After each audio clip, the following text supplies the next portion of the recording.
Ertir 12. dekabrda Uli bayramy. Qarasa döwletimiziň halkara bitaraplyk günni bellap geçer. Men sizi ve sizin üstüňiz bilen mehriban halkymyzy halkara bitaraplyk güni bilen tüýs yürekden gutlaýar.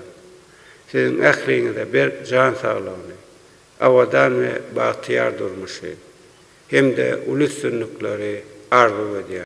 Hormatly mejlise gatnaşyjylar, häzir men asylly däwamyza eýerip, iş kesilen 302 raýatyň, şol sanyna daşary ýurtly 6 raýatyň, halkara bitaraplyk güni münasibetli günäsini geçmek baradaky fermanlara gol çekçi.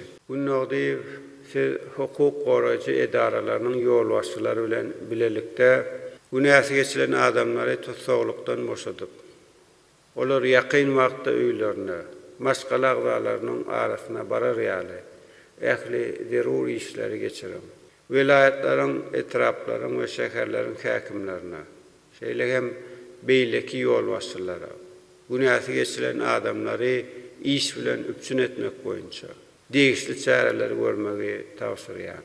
Günäsi geçilen adamlara bolsa ihlasly zähmet çekip, ýurdumyzda amala aşyrlayan giň gerimli işlere, öz goşanlaryny goşmaklaryny, edil watanymyza ak yürekden hyzmat edip, halal zähmetiň köýdürini görüp ýaşamaklaryny arzu edýär.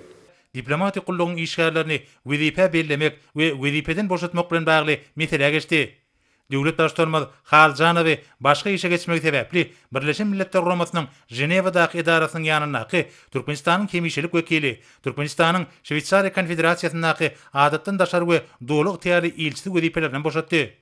Hormatly prezidentimiz Hajiýewi Daşary işler ministriniň orunmasary wezipesinden boşadyp, ony Birleşen Milletler Guramasynyň Jenewadaky edarasynyň ýanynaky Türkmenistanyň kemişilik wekili hem-de Türkmenistanyň Şwitsariýa Konfederasiýasyndaky adatdan daşary we dowluk ýaly ilçisi wezipelerini belledi. Döwlet başçylary Gurbanowy Türkmenistanyň Iran Islam Respublikasyndaky adatdan daşary we dowluk ýaly ilçisi wezipesinden boşadyp, ony Daşary işler ministriniň orunmasary wezipesine belledi. Hormatly prezidentimiz Mätiýewi başga işe geçmegi sebäpli Daşary işler ministriniň orunmasary wezipesinden boşatdy.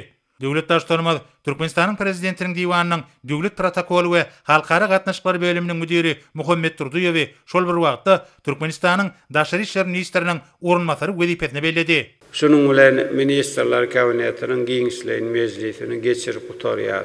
Men Türkmenistanyň halkara bitaraplyk güni bilen sizi ýende bir gerek tüýs yürekden gutlaýar. Size bir can saglygyny, awadançylygy we mehriban halkymyzyň bähwidine alp barýan işleriňizde ulus sünnükleri arzu edýär.